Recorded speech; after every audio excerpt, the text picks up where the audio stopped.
tere, mina olen Risto ja täna räägime sellisest filmist nagu Hobbs and Shaw.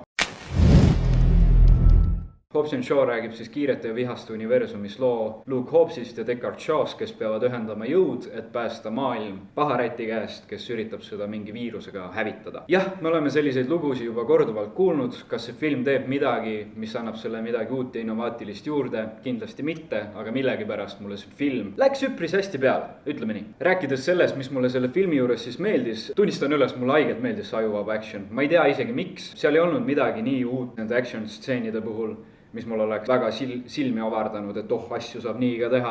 Millegipärast läks peale. Ma tõesti ei oska seda rohkem põhjendada, aga mulle lihtsalt meeldis see film. Actioni poolest meeldis. Ütleme niimoodi, et inimesele, kellel üldse filmid meeldivad, võib-olla see film üldse ei istunud, aga mulle see ajuvaba action selles filmis meeldis ja ma ei oska isegi põhjendada, miks.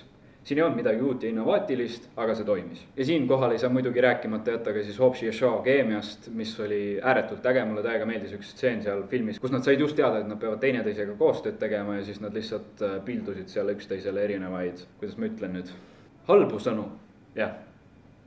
Ja muidugi Vanessa Kirby poolt mängitud siis Hattie sobis ka minu arust nende duo juurde väga hästi, et ta natuke tõi neid poisse maa peale tagasi ja samas, ütleme ausalt, ta mängis väga hästi siukse natukene karmima rolli välja. Ja Idris Elba ehk siis selle filmi peamine pahategelane oli ka. Ja kui me juba siin sellest ajuvabast actionist rääkisime, siis selle filmi lõpufight, see oli fucking äge.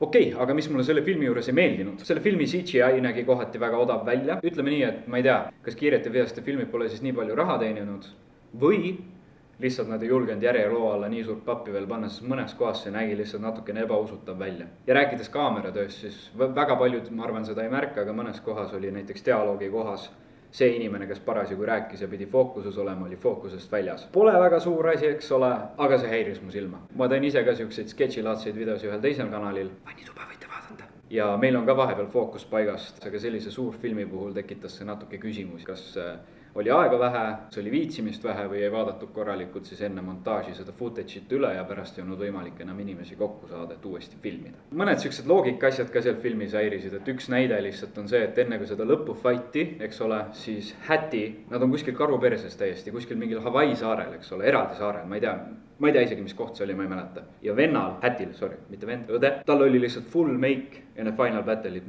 näos. See tekitab nagu küsimusi, et miks seda vaja oli, et oleks võinud just nagu siuke badass ja nendes sündmustes, mis enne seda juhtusid, karastunud välja näha, mitte mingi üles löödud ja enam-vähem, et oleks võinud kontsalt ka siis juba jalga panna, eks ole. Kõige häirivam asi, mis mulle selle filmi juures ei meeldinud, on see, et selle filmi lugu on nii üle võlli, aga tegelased võtavad seda kõike surmtõsiselt. Ma arvan, et mulle ja paljudele teistele meeldiksid need filmid rohkem siis, et sul on lugu üle võlli, aga tegelased võiks samamoodi tunnistada seda fakti, et see lugu on üle võlli, mitte võtta seda kõike surmtõsiselt. See tekitab lihtsalt siukse ebareaalse tunde. Mis ma muud ikka oskan öelda? Ma arvan, et see film on midagi, mida kindlasti üle ühe korra vaatama ei peaks. Mulle esimese korraga ja ainsa korrana, ma arvan, meeldis selle action vähemalt nii palju, et kui ma selle filmist välja kõndisin, siis mul korraks oli siuke endal ka siuke tunne, et kurat, ma olen ka nüüd kõva mees, eks ole. Kindlasti vaadake see ära, kui te seda veel näinud ei ole, sest see arvustus tuleb ju mingi, ma ei tea, mitu kuud hiljem välja.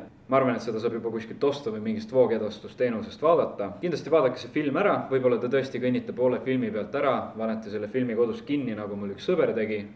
Aga mis iganes te teete, kindlasti kommenteerige, mis te sellest filmist arvasite ja saame väikse diskussiooni tekitada. Aitäh teile ja näeme järgmine kord!